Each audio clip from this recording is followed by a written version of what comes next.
నేను అనేది ఏంటంటే నేను ఒక బాధతో చెప్తున్నా, ఇందిరాగాంధీ లాయలిస్టు, రాజీవ్ గాంధీ లాయలిస్టు. న్యాయం జరగాలి.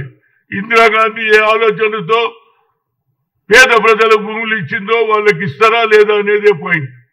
10 రోజులలో ఫస్ట్ సెటిల్ చేయండి. ఇంతకంటే అన్యాయం ఇంకోటేది? ఎవరు ఇవ్వాలి పర్మిషన్ చెప్పు. ఆ కాగితం ఏది?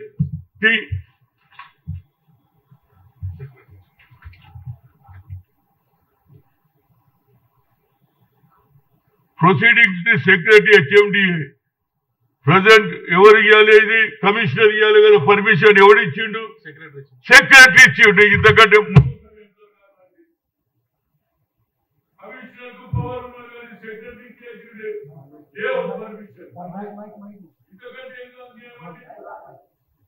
అనేది ఏంటంటే ఇది న్యాయమైన కేసు. ఇది 500 కోట్ల ఏది స్కామ్. దీన్ని మొదలు తేల్చాలని కోరుతున్నా. ఎట్టి పరిస్థితులలో పేదవాళ్ళకు దక్కాలి ఆ భూమి, లేకుంటే వాళ్ళు అడక తింటారు, లేకుంటే దొంగతనాలు చేస్తారు, లేకుంటే నక్సలైట్లు అవుతారు. వాళ్ళు తిండి లేకపోతే ఏం చేస్తారు? కడుపు కాలినోడు.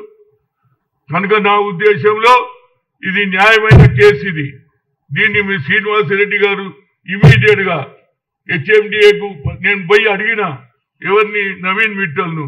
ఓ కాగజ్ కావా, ఏ కాగజ్ కావా, ఇంత పెద్ద డిస్టే ఇళ్ళకి లెక్క తీసి మాకే క్వశ్చన్లు వేస్తున్నా. ఆయన ఏం క్వశ్చన్లు వేస్తున్నారో ఇవి? నేను కోదండరెడ్డి కూర్చుంటే క్వశ్చన్ వేస్తే నేను అంటే Naveen Mittal, first of all you tell 1981 Indira Gandhi दिया जमीन नहीं है। हाँ फिर क्वेश्चन कई को पूछ रहा हमको, कौन लिया उसको पूछो అంటే ఏం చేసిండు? ఇప్పుడు ఆయనకి ఇచ్చేసిండు, HMDAకు పంపించిండు. అందులో ఏం రాయలే.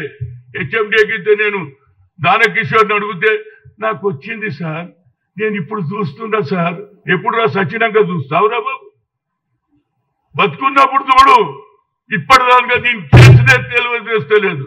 ఇంత పెద్ద స్కామ్ ఇది, 500 కోట్ల స్కామ్ ఇది.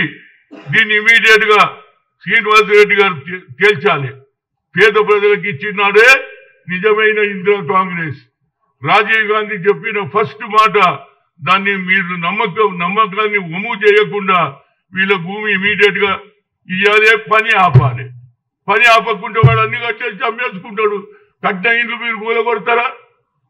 వాడు అన్ని కట్టుకున్నాం. ఎవరి భూమి వారిదే. ప్రతి స్పీచ్ లో ఆహా ఎవరు మేము రాగానే ఎవరి భూమి వారికే. ఎవరికి ఉన్నదిరా బాయ్? భూములు పోయిన వాళ్ళు పరిశాన్ ఉన్నారు. మన స్లోగన్ బాగుంది కానీ ఇంప్లిమెంటేషన్ లేదు. ఇంప్లిమెంటేషన్ జరగాలి. ఈ కేసులో న్యాయమైన కేసు.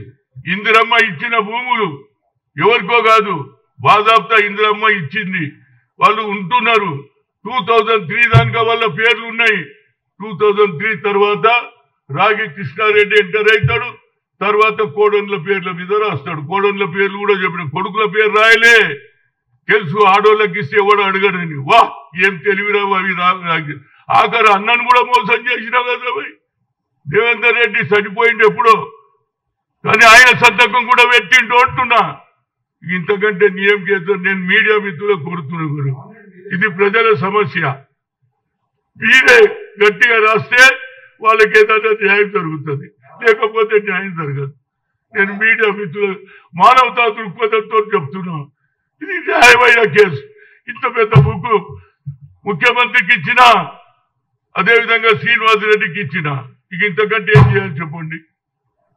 ఒక పార్టీలో పడుకు బలైన వర్గాల గురించి ఆలోచన చేసే ఇందిరాకు ఆలోచనను, రాజీవ్ గాంధీ ఆలోచనను ఇంప్లిమెంట్ చేసే సరి అయిన కేసు ఇది. ఇది న్యాయం జరగాలి. మీరు కూడా దయచేసి దీన్ని బాగా రాయాలండి. పేద ప్రజల గురించి పత్రిక ఎందుకున్నది? పేదవారి గురించి, కేవలం ధనవంతుల గురించి కాదు. పేదవారికి అన్యాయం. ఇంత పెద్ద బుక్ ఇచ్చిన ఇప్పటికి కూడా సాల్వ్ అయితే లేదు. శ్రీనివాసరెడ్డి 10 రోజులలో సెటిల్ చేస్తున్నాడు. First of all my request, Keesara Dayara ఇష్యూను మొదలు తేల్చండి, పని ఆపండి. లేకపోతే ఆడు కట్టుకుంటూనే ఉన్నాడు. మొదలు 6 ఎకరాలు ఇచ్చిండు, తర్వాత 30 ఎకరాలు ఇచ్చిండు, మళ్ళా 30 ఎకరాలలో మళ్ళా ఏది విల్లాలు కడుతున్నాడు. ఆ విల్లాలు కట్టినాక ఏమైతే చెప్పు? ఏమైతుంది? భూములు ఉంటాయా? కట్టకు ముందే ఆపాలి. ఆ 30 ఎకరాలు 6 ఎకరాలు అన్నీ లేఅవుట్ అయిపోయింది, కడతనే ఉన్నారు బిల్డింగ్లు. దగ్గర ఉన్నది 3 కోట్లకు ఒక విల్లా అమ్ముతున్నారు. పేదోడేమో అడగ తింటున్నాడు. పోలీసు వాళ్ళు పోయి స్థలం మీదకి పోతే ఎన్నిసార్లు 2 సార్లు 3 సార్లు అరెస్ట్ చేశారు. ఇంతకంటే ఏం చెప్పాలండి?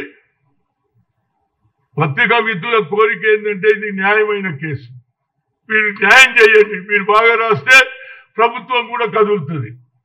ఎందుకంటే నేను ఒక బీసీ అయినా ఎస్సీ ఎస్టీలకు మైనార్టీలకు ఎక్కడ అన్యాయం జరిగినా, అదేవిధంగా హాజీపూర్లో 3 అమ్మాయిల మీద రేప్ కేసు అయింది, మర్డర్ చేసిండ్రు. కానీ 8 సార్లు పోయి అందుకు శిక్ష ఇస్తే ఇప్పుడు కూడా కోర్టు హైకోర్టు అప్రూవల్ ఇస్తలేదండి. ఇంతకంటే ఇంకేం న్యాయం జరుగుతుందండి? ఎప్పటికి మళ్ళీ పేషీకి వస్తుండే. ఎన్ని పేషీలు అయినా ఇప్పటిదాకా 20 సంవత్సరాలు 20 years తిరుగుతూనే ఉన్నారు కోర్టుల చుట్టూ. ఏమండి 2003 నుంచి కోట్ల చుట్టూ తిరుగుతుంటే పేదోడు ఎడికెళ్ళి తెస్తారు బయట డబ్బులు ఉండాలి కదా. పిల్లల పుస్తకం కూడా అమ్ముకోవాలా భయ మేము. పేదలకు ఒక లాయర్ పెట్టాలి. ఇటువంటి కేసులో ఒక్క పైసా తీసుకోకుండా గవర్నమెంట్ కట్టాలి. అప్పుడే పేద ప్రజలు ముందుకు వస్తారు. లేకపోతే పోతే ఓ 20 అని ఊకుంటారు. వాళ్ళు అడగ తింటుంటారు. కోటీశ్వరుడు అవుతున్నాడు. కనుక దయచేసి ఇది న్యాయమైన కేసు. ఇది క్లియర్ ప్రూఫ్ ఉన్నది నా దగ్గర. ఈ బుక్కే ఇచ్చిన, ముఖ్యమంత్రికి ఇచ్చిన, శ్రీనివాసరెడ్డికి ఇచ్చిన, అదేవిధంగా హెచ్ఎండి ఆఫీస్కు నేను కోదండ రెడ్డి పోతే కూడా వాళ్ళు కాగితాలు ఇస్తలేరు. ఎవరు చేస్తున్నాడు ఈ మోసం? కేసీఆర్ తనకు తానే గొప్ప అనుకున్నాడు. ఇదారమై నువ్వు చేసిన సర్కార్ 10 ఏళ్లలో ఇందిరాగాంధీ ఇచ్చిన భూములు కూడా అమ్మేసుకుంటున్నాను. నీ రెవెన్యూ డిపార్ట్మెంట్ ఏం చేస్తుంది? రెవెన్యూ డిపార్ట్మెంట్ పూర్తిగా ఏది కింది దాన్ని న్యాయం చేయకపోతే ఇట్లనే రెవెన్యూ డిపార్ట్మెంట్ తింటుంటారు. సర్వే నంబర్లు చేంజ్ చేస్తారు. వేరే దగ్గర దాంట్లో కాలంలో రాసేస్తారు. ఏం కాలం అంటారు దాన్ని? దాంట్లో పెట్టేస్తారు. అయిపోయి సర్వే నెంబర్ చేంజ్ అయ్యి ఇక్కడ తిరుగుతుండాలి కోర్టుల చుట్టి. ఇక జడ్జిల దగ్గర పోతే నేను అనొద్దు. వాళ్ళు ఎప్పుడైనా మార్పు రేపు ఎల్లుండి అవతల ఎల్లుండి పుస్తకాలు పంపుకోవాలి. దయచేసి ఈ కేసు న్యాయమైన కేసు. ఇగో ఈయన కూడా మాదిగా లీడరే రమేష్. ఈయన కూడా వాళ్ళ మన్మడు న్యాయంగా తిరుగుతుండే. ఎన్నిసార్లు అయినా రాబాయ్ కోర్టుకు? 20 ఏళ్ల నుంచి తిరుగుతుండే. ఎడికెళ్ళి తిరుగుతాడు రాబాయ్? చెప్పు. ఇది ప్రభుత్వమేనా? ఇవాళ మన ప్రభుత్వం మీద నమ్మికున్నది. ఎందుకంటే రేవంత్ రెడ్డి ఏదో న్యాయం చేస్తాడని 6 డిక్లరేషన్ నమ్మి ఓట్లేసిండ్రు. కనుక ఇది ఇందిరాగాంధీ భూమి. రాహుల్ గాంధీ చెప్పాడు కాబట్టి ఇది న్యాయం జరగాల్సిందే. న్యాయం జరగకపోతే నేను అక్కడనే కూర్చుంటా. ఒక వారం 10 రోజుల లోపలి నిర్ణయం చేయకపోతే అదే ఊర్లో కీసర దాయలనే ఆమరణ నిరాదీక్ష చేస్తా. ఇంతకంటే చెప్పేది ఏం లేదు. Thank you. అసలైన తొలి వెలుగు. ఫాలో వాట్సాప్ @తొలి వెలుగు official.